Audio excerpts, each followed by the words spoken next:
Here we go. So it's kind of humorous for me because the prospect of this would have been a long shot for me a little while ago. So it's really neat to get to come back in this kind of capacity and to be a part of this. And I want to say thank you to all of you guys for coming out and taking time on a Tuesday to come listen to me ramble a little bit. So basically what I'd like to do is kind of just share a little bit of my journey, starting as early as kind of like kindergarten and kind of what my experience was at St. John's. I'm a lifer, and then kind of what I struggled with, what was really good for me while I was here, what I wished I had known, and then kind of the transition into college and becoming active in my addiction, and then talk a little bit about what my life is like today, which is really a pretty neat life. I guess my hope for everybody today is I hope that you kind of have an open mind, and any expectation you had for coming here, I hope that you kind of clear that and just allow whatever you take away to be kind of to exist. I hope that if you have kids, I hope that there's some sort of action-based item that you can take away from this. I know in my own recovery, I've learned to act my way into new thinking and not think my way into new action. And I think that's going to be a really, I don't have kids, but as I talk about it with my wife, and I think about it a lot, and I hope to act as a dad and not think as a dad. So I hope that you guys have some sort of action-based takeaway item that you can implement in your life with your kids. I think I struggled big time with drugs and alcohol and anxiety and stuff like that. And I would imagine that each of you have your own thing that you struggle with. So how can you relate to what I'm going to say? I can think of something that every member of my family struggles with right now. So I hope that you kind of think about that in your own respective way as I talk. So I'll just kind of jump into it.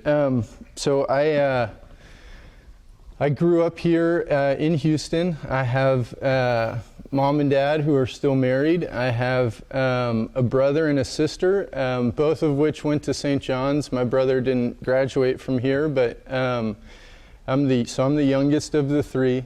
Hi, Tay.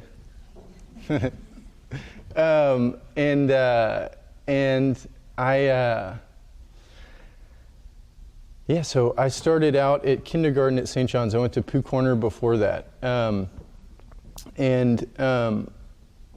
I guess, so I had one experience in kindergarten that was kind of the first memorable moment that kind of could have played into some sort of, could have played into the path that I went down. I was, at some point in my kindergarten year, The Boxcar Children was a book that was being read by some of the students. And that was a book with chapters. And that was like a big deal to me at the time. I really wanted to be able to read a book with chapters. I thought that was really cool. And so I had kind of gone, and it went something like this, gone and gotten the book off the shelf or whatever, and the teacher, she didn't immediately walk up, but she took the book and in so many words said, I don't think you're quite ready for this yet. And I know it was delivered in as loving or gentle of a way, but that had an impact on me. It was the first time I can remember comparing myself to my peers, and that played a really big role in kind of the next 15 to 20 years of my life. And today, I still struggle with that today. So that's a pivotal moment because I was introduced to the idea of, I'm either better than or less than everybody. Today, I try and live my life as if, we're all on a level playing field. We're just humans going about our day and doing our deal. Back then, I certainly did not have that. That is largely, there's another major piece of my story from elementary school, lower school. At some point, I think it was third grade, teachers called my parents and told me that told them I was having a hard time focusing. At that point, I went to a psychiatrist, children's psychiatrist, and I was prescribed Adderall. And so I was prescribed Adderall from third grade all the way until I got sober, which was July 6th of 2013.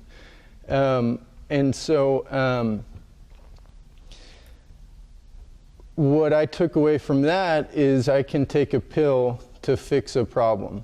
I think that medications are great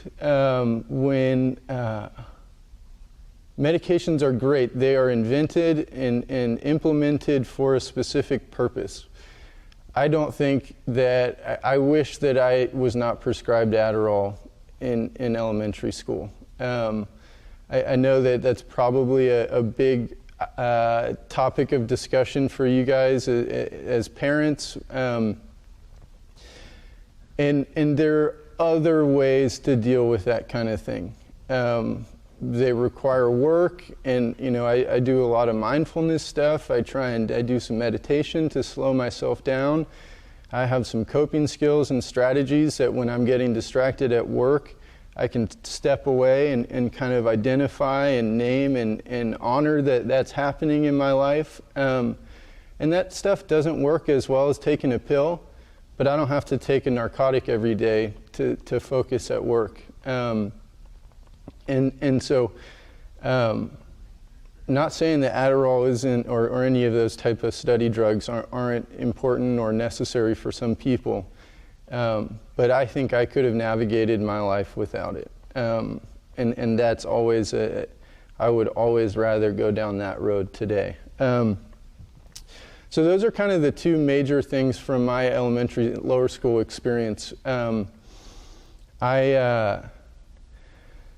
I got into middle school, and that was kind of when I started to discover that I could do things that could change the way I felt. I could do things that would give me a boost my self-esteem, and that came in the form of like being interested in girls. I could say something, I could put somebody down and make myself feel better in the moment. That's when I say, and I wasn't like a bully or anything, but I started to realize, hey, I can do what today I would call kind of a destructive behavior to change the way I feel. That first point that I started talking about kind of started to snowball, and that was that I was either better than or less than everybody else. That's not a good place to be all the time. I also remember in middle school, I had a sister that was 5 years older. So she was getting into high school. We were really close.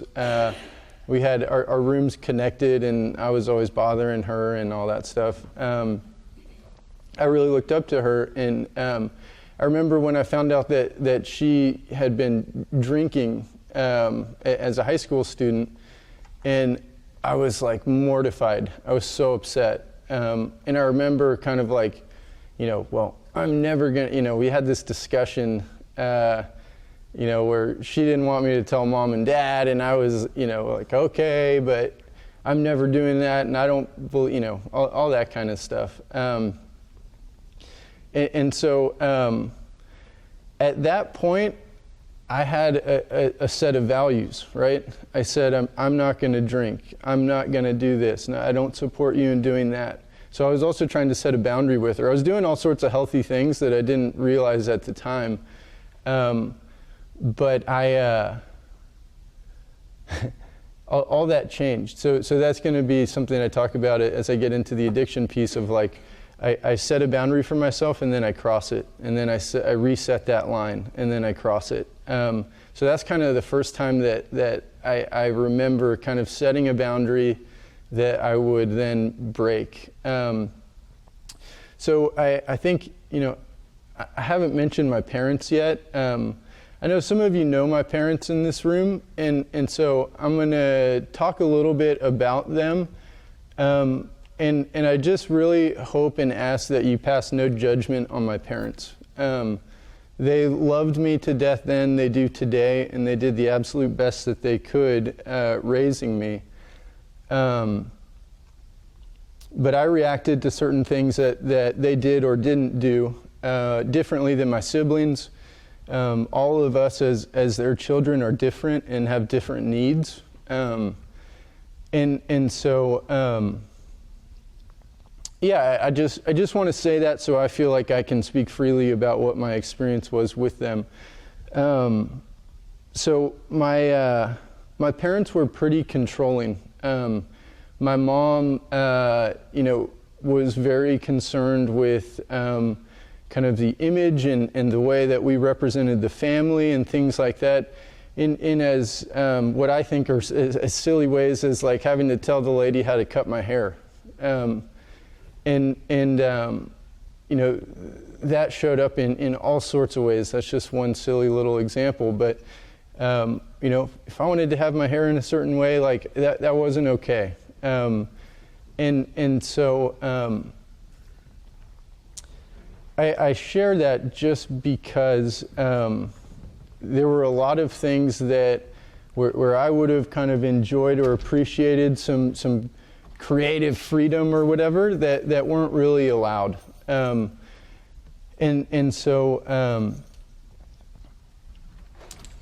my dad is a very successful businessman that traveled a ton growing up.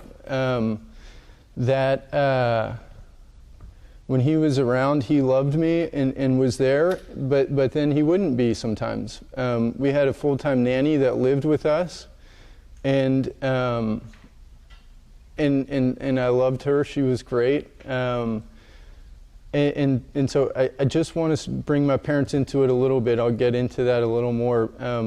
So I transitioned into high school. I was a what you would call a late bloomer.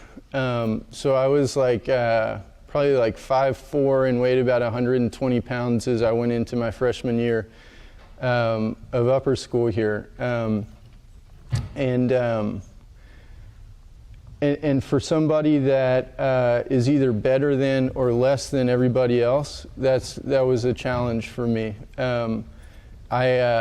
I was an athletic kid, and sports were really important to me, and I couldn't compete at the same level as other people because I simply wasn't as big or strong, and so those kinds of things were challenging for me. That was a good way to just put a big exclamation mark behind the idea that I was better than or less than everybody else. At the same time, you're introduced to the idea of having to get into college in high school. And that is a really scary prospect and something that for me as a student was about like the biggest thing in the world. As I thought, as I progressed through high school and thought about, upper people that I knew that were older than me getting into certain schools, that's a way that I kind of like, I held them in a certain regard, based on what school they got into. That's just such incorrect thinking. That guy got into an Ivy League school or whatever. He's a great guy. That guy, I'm not thinking of a particular person, but that hypothetical guy could have been a crappy person. He could have been a mean person. And really getting into an Ivy doesn't mean shit. And it's great if you do. It's great if you use that experience and whatever. participate in life and contribute to the society that we live in, that's all great. But that person is not defined by getting into an Ivy League school. I didn't understand that. So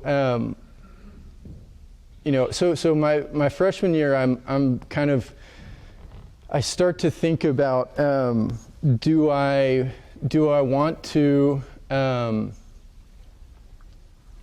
drink and smoke weed, or do I not? And I start to realize that the people that I thought were cool were doing that. This is kind of when social anxiety starts to become a thing for me. Today I still struggle with that. I have one of my business partners can talk to, this podium and make the podium feel important. And I watch him do that all the time, and I don't have that gift. Sometimes I get into a conversation and I'm like, crap, I don't know what to say. You just kind of look at the that's just that's how I am, and that's okay. And I'm cool with that today. And I've gotten better at it. But social anxiety starts to come into play for me, and so drugs and alcohol were a way for me to, kind of not worry about that stuff, connect, and it worked. It worked for me for a little while. Insofar as like I was still making my grades, I was showing up, I started to grow. I was getting taller and stronger, and I could perform in sports the way I wanted, and really my life was pretty good in high school. I like to think that I kind of peaked in high school, because it majorly went downhill from there. So I managed to stay out of trouble most of high school. I was really blessed when Doug Barr was a classmate of mine. His mom is Marcy Barr, and she's the best. If you don't know her, you should get to know her.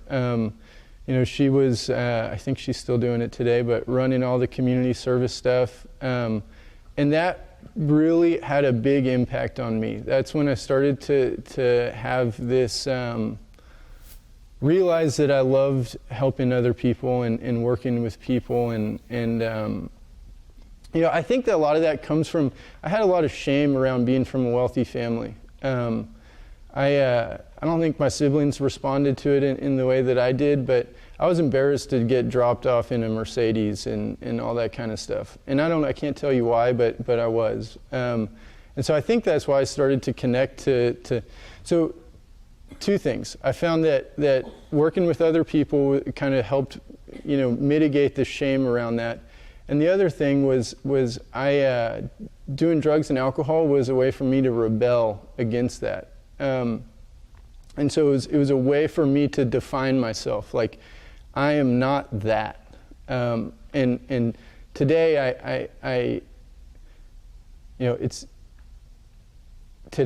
am that. It's okay. I'm from the family that I'm from, but at the time that was an important thing for me. So at this point, drugs and alcohol, I'm starting to realize, serve a purpose for me. They fixed the reality for me that I didn't like. And I wasn't doing it in a way that was really destructive in my life. I was a social whatever. I would drink at house parties and I would smoke weed sometimes. But I also started hanging out with some Lamar kids. And I thought that was really cool. And so they certainly opened my eyes to some things that I wouldn't have been exposed to otherwise. At the same time, I'm still really good friends with a lot of those people. So it's not that they were bad influences on me. I just, they're actually some of the best friends I have today, which is really neat. But anyway, so comes around time to start thinking about college. I really wanted to go to USC. That was my big goal, and I ended up getting in and going there. So just a fun fact, I didn't get in trouble my entire time at St. John's until senior prom, and I showed up too drunk, and I drove Bill Marcy Barr's husband's truck while I was drunk, and fortunately didn't get in an accident, but ended up not being allowed into the event, and that was the first time that I really had to experience a consequence as a result of my drinking and using. I didn't really think a whole lot about it. I had kind of successfully completed high school, didn't really realize that it was as big of a deal as it was, and not the best legacy to leave on my way out. So I move on. I get into college, I got there, and I was just like, I didn't know that I was going to feel this way. It totally took me off guard. But I get to USC, and I'm like, holy crap, I have so much freedom. It was like, I remember, I was floored when I had this realization, like, I don't have to, see my parents every day. Like, I can literally, if I don't want to go to class, I don't have to. Classes are big. Usually they don't know if you're there. It was like, oh my God. I also didn't have my goal was in high school was to get into USC. When I got there, I no longer had a goal. I wasn't, I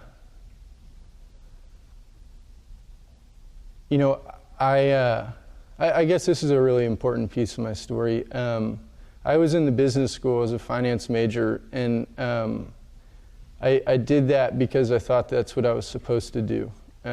So now the idea of expectations from parents, whether they're spoken or not, because my dad never verbally told me you have to follow in my footsteps and be like me. But obviously as a kid, that's what I wanted. I felt I was supposed to do that, but I didn't want to do that.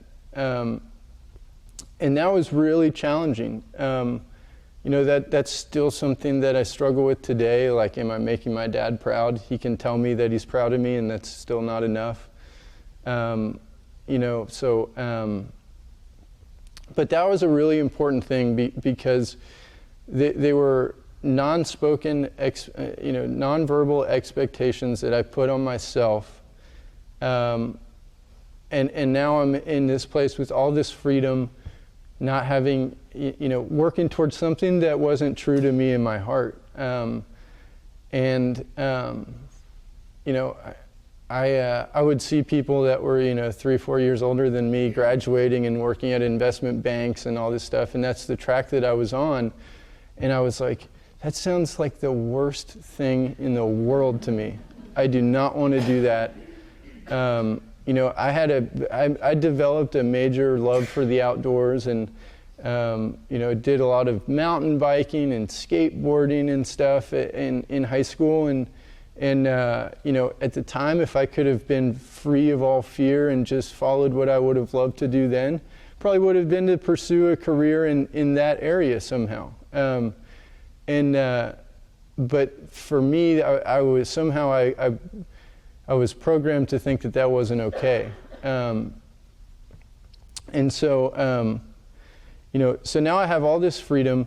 I was in my first week as a student at USC. I did cocaine and partied a lot. And I remember somebody snuck me into a bar, and I made out with a girl that was older than me, and I thought I was a pretty cool dude. And that was so that was my first week of school. Oh my God, I have all this freedom. I have access to things that I didn't even had no idea about, right? And so I'm liberally doing drugs now, and I'm realizing man, I can just literally do whatever I want to do with no guiding principles or values. So shortly after that, I was introduced to pain pills. And so I used OxyContin for the first time as a freshman in college. And I got really sick. I threw up, and it was just what most people would think was a really bad experience. And for some reason, I was like, man, that was awesome. So occasionally throughout my freshman year, I would use pain pills. It did not become active in my addiction then. My sophomore year, it was the first time I was going to have my own place, not living in a dorm. I moved in with my freshman roommate, who's to this day one of my best friends. But that's the guy that I got into a lot of trouble with. So we moved in. I worked. I had a summer job after my freshman year in Houston. Finished that early. We went back to school 3 weeks before school started to have fun, to go surfing, to go, whatever. We were supposed to do the Craigslist thing and fill our apartment with furniture. And we got there, and I slept on the floor in a sleeping bag for like the whole 3 weeks. We didn't do any of the stuff we were supposed to do. And we just did a bunch of drugs. And at that point is when my life started to change.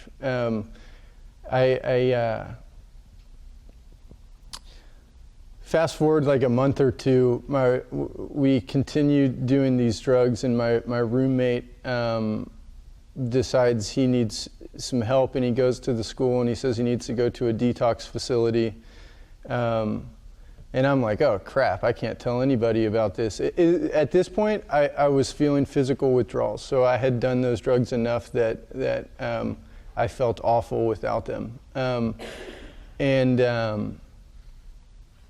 And so he goes into it. He gets a medical leave of absence from the school, and he goes into this detox facility. And I say, okay, I'm not, here's another time where I set that line. This is it. I'm done. And I just kind of sweat it out on the couch and feel really alone because my buddy, my partner in crime, is gone. That detox facility was the worst damn thing that ever happened to us. He ends up meeting a guy in there that got prescribed a ridiculous amount of drugs and would drive down and sell them to a pharmacy in Mexico. And we said, well, hey, he can just drive down to LA instead and sell them to us. And so, doing drugs the way that we were doing them is really expensive, especially for somebody that has, an allowance that is an appropriate allowance. And so we started having to do things to support our habit that were not okay and not ethical and stuff like that. So we started getting all these drugs and selling them to other people so that we could do them for free. So now you're starting to see this really dark spiral into really a pretty miserable point in my life. All the while, most people didn't know. And a part of my story is that I was always functioning. So no longer was I making A's, but I was making good enough grades. I would do drugs and go study in the library. I was doing it all at the same time. And kind of keeping up this facade that I'm okay and that everything's going well. And so I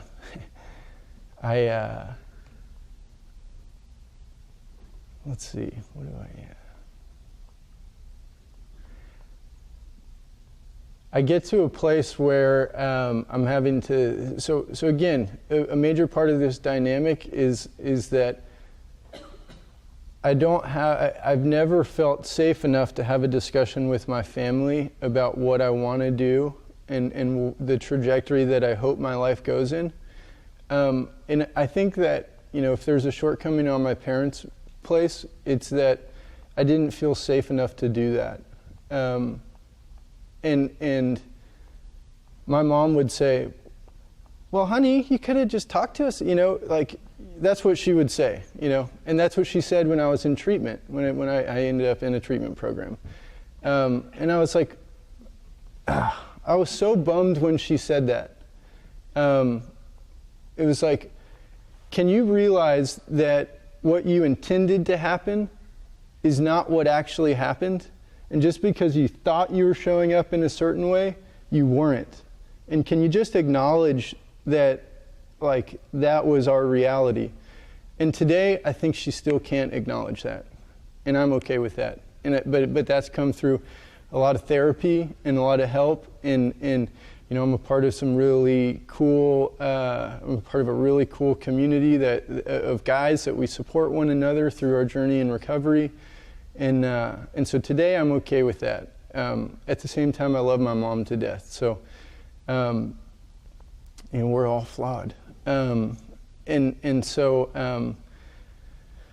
So I'm now having to think about getting a job in college. My dad helps me get an interview with an oil and gas company called Anadarko, and I get a job as a financial analyst for Anadarko, working in the Woodlands. And I found out that I had to take a hair test, which is, if you don't know, that's no bueno. Yeah, that goes back pretty far. So I fortunately I found out with plenty of time, and this is a part of kind of like my functioning addict thing. I decide I'm not going to do drugs for my the second semester of my senior year, and I successfully did that. I did find loopholes. I drank a lot, and mushrooms and acid don't show up on hair tests, and so the reason I share that is like I needed it. I needed to change the way I felt, and I found a way to do it. I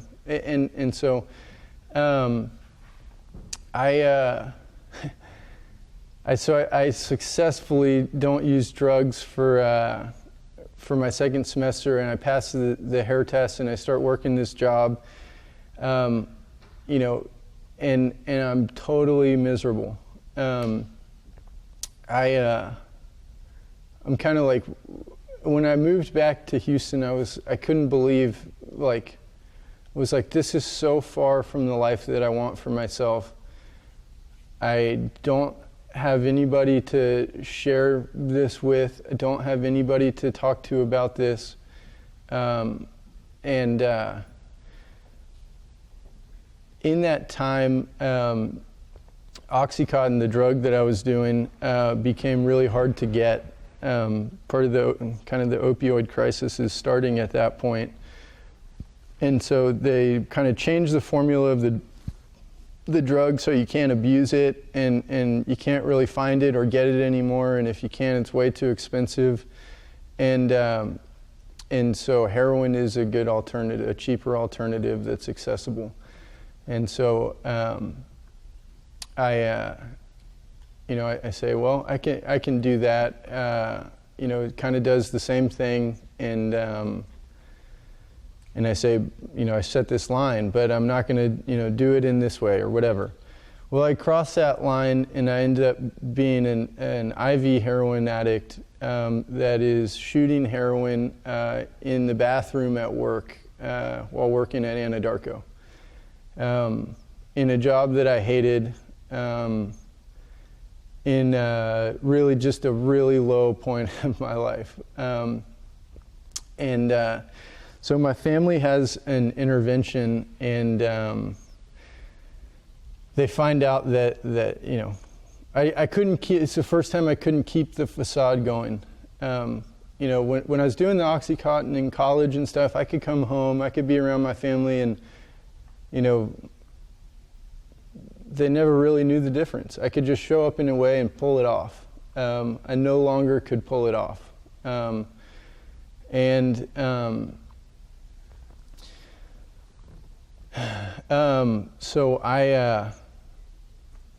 my family has an intervention, and I go to treatment. This is in 2011. And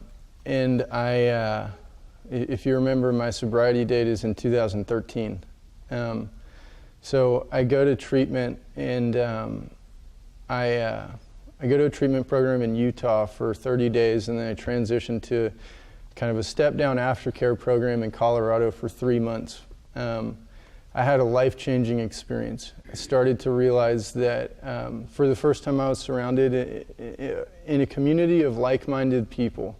And when I say like-minded, I mean we were people that were trying to recover from drug and alcohol addiction. I was surrounded with people with tattoo sleeves and all this crap, people that I had never really had exposure to.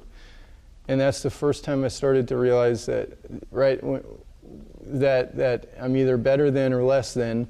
Those would have been people that I was better than. And for the first time I start to realize that these people are helping me and that I have a connection with them, and it's a really beautiful thing. And so I decided to stay in Colorado, and I stay there for about a year. And I'm all up in this awesome community. I was working as a raft guide, and I worked in a restaurant, and I was happy about it. As a finance major from USC, working as an expediter in a restaurant is not the most glamorous thing, but for the first time I was like, this is like, I just liked it. I enjoyed it. So let your kids do it. Let your kids go do stuff.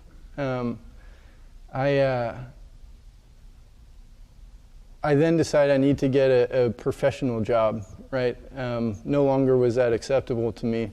And so I got a job through kind of one of my brother's friends was running a real estate thing, and I get a job through him. And I moved back to Houston. I'm about a year sober. And I leave the community that I was a part of, and now I'm in Houston. It's hard to build a community around yourself. It's really hard. I don't know if you've ever actually thought about that and tried to do that for yourself, but it's hard. And I didn't do that when I got to Houston. And I started dating a girl that I'm married to now.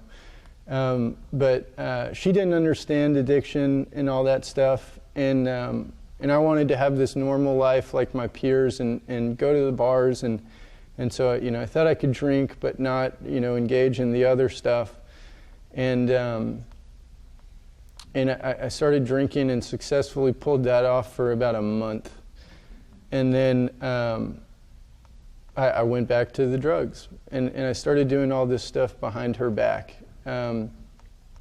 It was a really awful thing, because now finally I had this person that I thought was my soulmate, and I can't not do drugs. And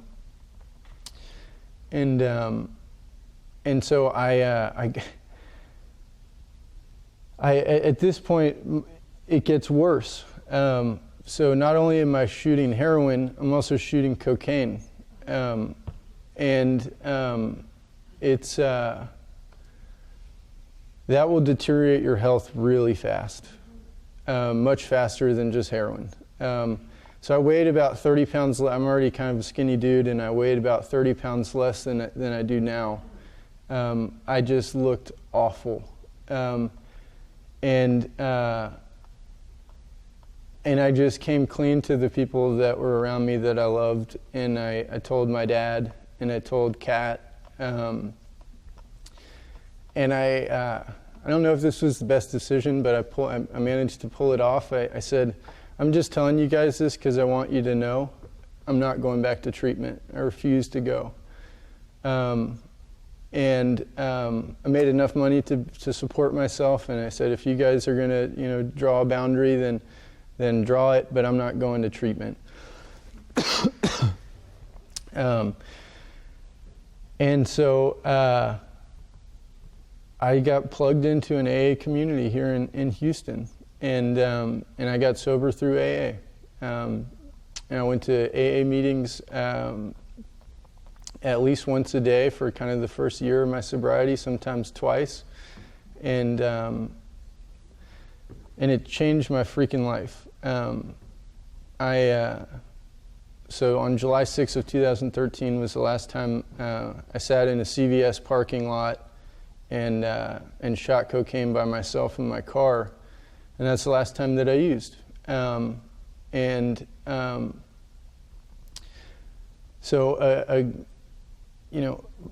Previously I understood the importance of sobriety for me in my life, and I understood what it could do for me. I just moved out of the community that I was a part of, and I fell out of touch with that. So I had that as a gift to kind of figure it out. And I knew that, left to my own devices, I was screwed. And so I had to be all up in the middle of something else. And that was AA for me.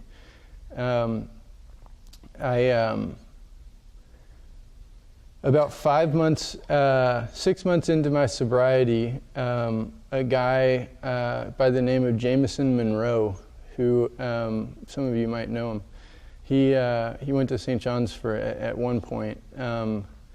He had started an adolescent treatment program in California. I don't really think there's a place for people working in treatment programs, with like 6 months of sobriety, but and I wouldn't hire somebody today that has that. But he took a chance on me, and he asked if I would go work for him. I was still doing the real estate thing. I managed to get sober and still go to work at the same time. He asked me if I would go work for him, but that involved moving back to California, and I was dating this girl, and I really wanted to do it, and somehow I convinced her to go move to California with me, and I started. Statistically speaking, that would be a terrible idea for a girl dating a guy with 6 months of sobriety to move to a different town. I think she saw how serious I was about my sobriety and all that kind of stuff. Her dad's also in recovery, which is really cool for us. But that would be a terrible idea, so I would not recommend you let your kids do that. But we go to California, and for the first time in my life, I felt like I had a purpose. So I started out as a evening tech, and if you don't know what that is, think like camp counselor in a rehab. So at this point, I go from making a great salary to $15 an hour, working in an adolescent treatment program, and I felt like I had arrived. And it was really cool. And for the first time, I had discussions with my family about a career path in a way that they supported me. And it was really, I'm getting emotional because it was such a freeing thing for me. And my family told me that they supported me doing that. And I waited a long time for that moment. And so it was cool. So I worked my way into some different roles in that treatment program, and I worked there from, kind of the beginning of 2014 to the middle of 2016. All the while knowing, like, I'm going to start my own thing. And I was always thinking about how and where and looking at different things.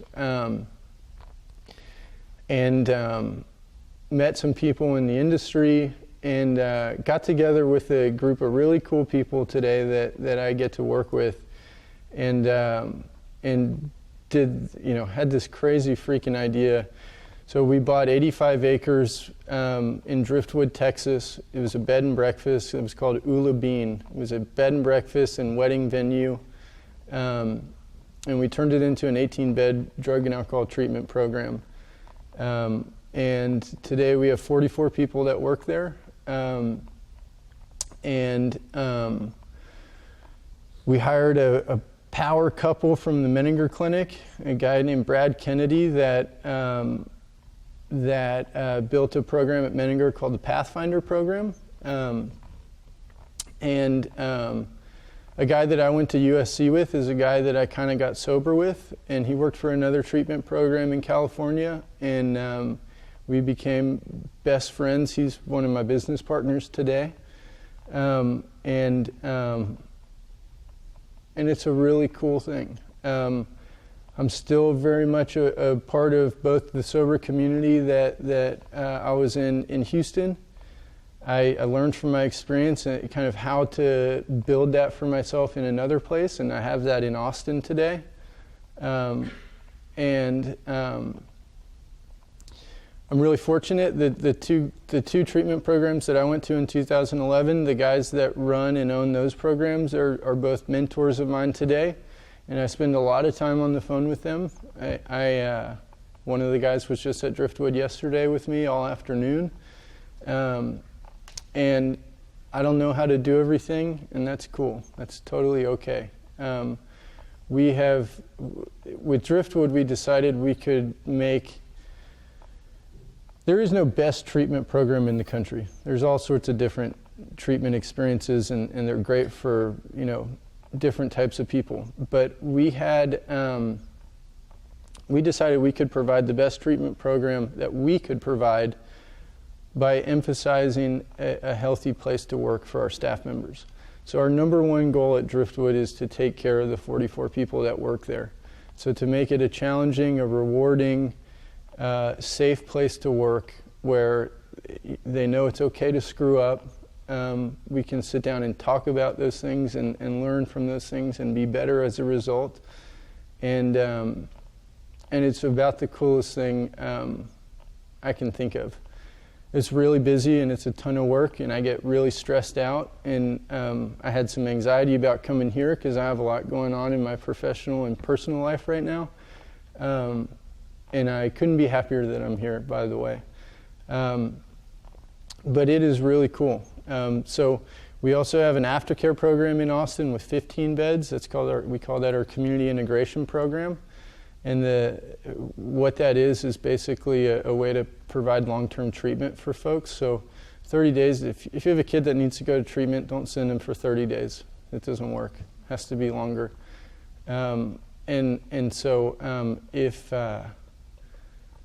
our community integration program is designed to slowly decrease the level of clinical support and increase the level of the exposure to kind of the stressors of everyday life. So that's Driftwood.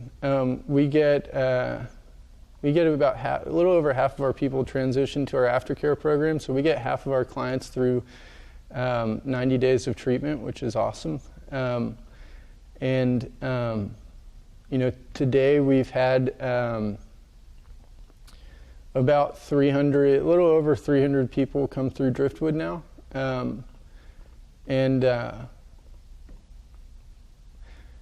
Going from the guy that was shooting heroin in the 27th floor of the Anadarko building in the Woodlands to where I am today is a pretty cool thing.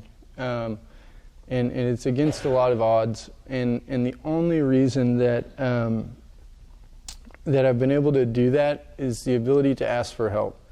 And that the people that I'm surrounded with have created a safe enough space for me to talk about the things that I need to talk about. It's funny, I had all these notes and I didn't really hit any of it. I'll just read it real quick. There's 5 points that this was kind of the meat and potatoes when I talked to the kids at St. John's, was the 5 things I wish I knew then that I know now. It's essential to share my emotions, to share what's going on with me, and have people that make a safe enough space for me to do that. That's the shortcoming on my parents' place. They didn't create a safe enough place for me to talk about the things that I felt really afraid to talk about. The importance of having the importance of guiding principles and values. The idea that it's okay to struggle is the third thing, especially in this freaking environment, y'all. Are you kidding me? I didn't understand that when I was here. I was surrounded by like something like 70% of my class were the National Merit Scholars. Like, as a guy that is better than or less than, I wasn't in that 70%, by the way. As a guy that is better than or less than, that is just like a nearly impossible place to be. So cut them some slack.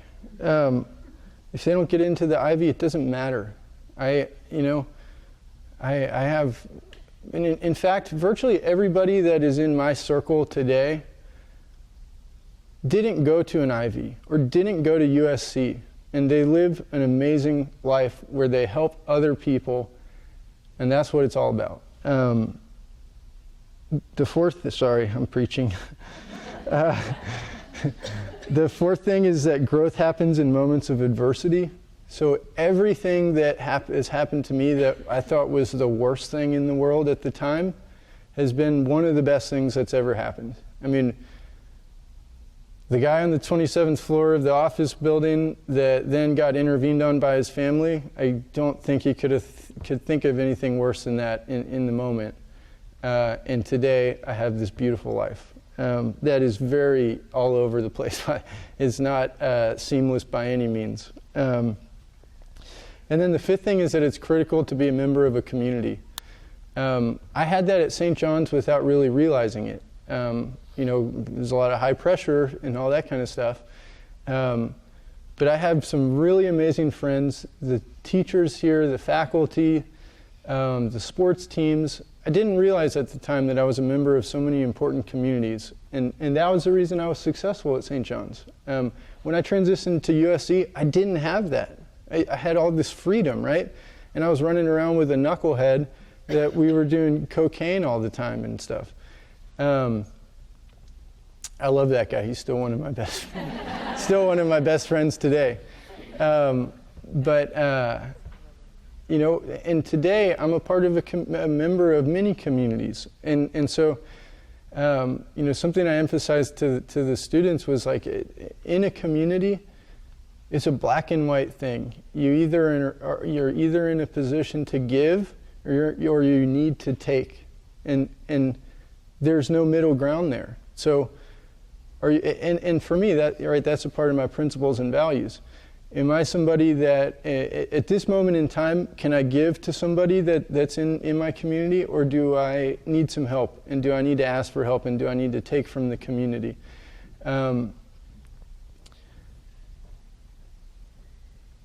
I wouldn't be where I am without that last thing. To me, that's the most important thing on here. And it's what allows those first four things that I said to exist. Like, if I'm left to my own devices by myself, I can't do any of those things. But when I'm with other people, like-minded people that are trying to do the same thing, then I can share my emotions. I can think about my guiding principles and values. I can struggle, and I can realize that moments of adversity are actually opportunities, even though they might not feel like it. I